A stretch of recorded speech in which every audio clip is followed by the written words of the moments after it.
Alors, la loi de l'instruction publique, paragraphe 6 de l'article 22, nous dit « Il est du devoir de l'enseignant de prendre des mesures appropriées qui lui permettent d'atteindre et de conserver un haut degré de compétence professionnelle. » Et le paragraphe 2 de l'article 96-21, « Le directeur de l'école voit à l'organisation d'activités de perfectionnement des membres de son personnel convenu avec ces derniers en respectant les dispositions des conventions collectives qui peuvent être applicables le cas échéant. » Donc, dans un premier temps, comme tout bon professionnel, l'enseignant doit être toujours à jour par rapport aux connaissances de son domaine d'expertise.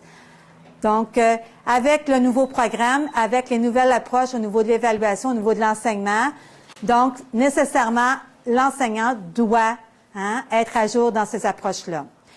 Si l'enseignant va voir sa direction d'école, lui dit, écoute, moi je fais une maîtrise en évaluation des compétences et je fais de la formation dans d'autres écoles à ce sujet-là parce que je suis expert dans le domaine.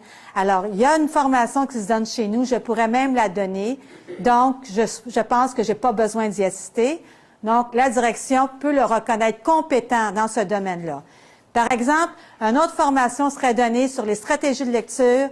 Lui, c'est en évaluation, c'est pas en stratégie de lecture. Et là, à ce moment-là, la direction peut l'obliger à suivre cette formation-là.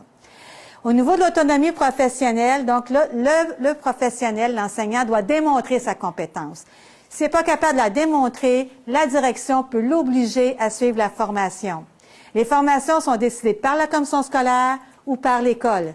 Alors, quand c'est en les temps de renouveau pédagogique, les commissions scolaires offrent des formations et l'école doit, dans le fond, obliger les enseignants à les suivre s'ils n'ont pas la compétence ou s'ils n'ont pas la formation nécessaire.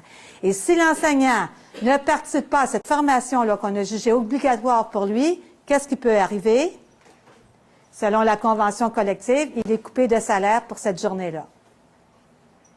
Alors, c'est pour ça aussi que parfois, quand vous donnez des formations dans les écoles et que les enseignants ne sont pas d'accord avec la formation, souvent, des fois qu'on voit, c'est des enseignants qui sont là, mais juste physiquement, qui corrigent, qui font plein d'autres choses. Oui, j'en ai même vu, moi, dans des temps où le syndicat était très fort par rapport aux demandes, tout ça, qui tournaient carrément la chaise, qui regardaient l'autre côté quand la formation se donnait de ce côté-ci. Mais ils sont présents à la formation. Mais ils n'ont pas beaucoup d'éthique professionnelle. Mais ça, c'est un autre problème.